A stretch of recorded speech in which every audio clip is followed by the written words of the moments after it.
tournoi du pouvoir est complètement nul. Veuillez quand même à me respecter minimum dans les commentaires. Il ne raconte rien, aucun sens, ni véritable enjeu. Évite de sens et trop long à regarder. Mais est-ce vrai ou faux? On va le découvrir dans cette vidéo. Bien sûr, je ne suis pas complètement fou. On va poser le pour et le contre. Et je vous invite à faire de même dans l'espace commentaire. Et en somme, nous verrons si le Chikara no Daikai tournoi du pouvoir est digne d'être un arc du grand Dragon Ball.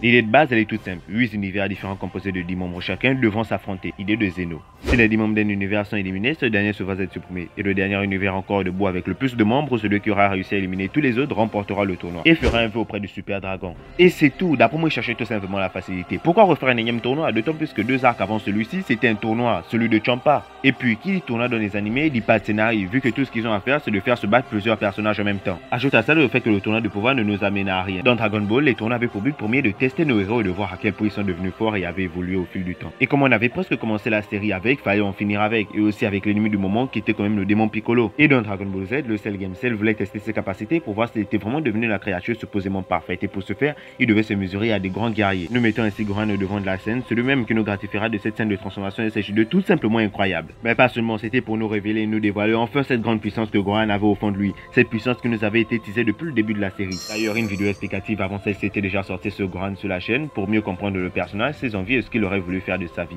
ainsi que son développement. Le lien de la vidéo sera en description, je vous laisse alors le soin d'aller la regarder après celle-ci. Mais passons, ce n'est pas fini car le 25e Tenkaichi Budokai mettait en avant ce que l'on croyait être la nouvelle génération, donc Trunks et Goten. Mais ce n'est pas tout, ce tournoi a aussi servi de prétexte pour nous ramener de nouveaux personnages tels que Shin, Kibito, Yamu et Spopovich, ce qui nous conduira vers l'arc-bout. Je pourrais continuer comme ça pendant des heures, mais ce sont juste des exemples. Mais revenons au vif du sujet avec ces exemples, vous l'aurez compris que les tournois dans Dragon Ball avaient des utilités pour nous amener de nouveaux personnages, pour voir à quel point les personnages ont évolué et souvent pour nous mener à des histoires un peu plus sombres. Le tournoi du pouvoir nous a présenté toute une flopée de personnages et des combats souvent très époustouflants, mais ça s'arrête là, zéro développement ou presque, souvent des personnages pas très respectés et même l'enjeu final était un pétard mouillé. Pétard mouillé dans le sens où je veux dire, un univers était censé gagner le tournoi et éliminer tous les autres, mais le but était que celui qui gagne ressuscite les autres univers déjà éliminés. C'était une très belle fin d'arc, pas de souci avec ça, mais le vœu de numéro 17 met une rafale de vent à tous les combats du tournoi. Et c'est pour ça que je dis que le tournoi du pouvoir ce n'était que de la hype. C'est Jiren qui rend le tournoi du pouvoir intéressant, c'est l'Ultra Instinct qui donne de la hype au tournoi du pouvoir. Avant que l'apparition des épisodes 109-110 avec l'Ultra Instinct n'apparaisse, le tournoi du pouvoir ne volait pas très haut.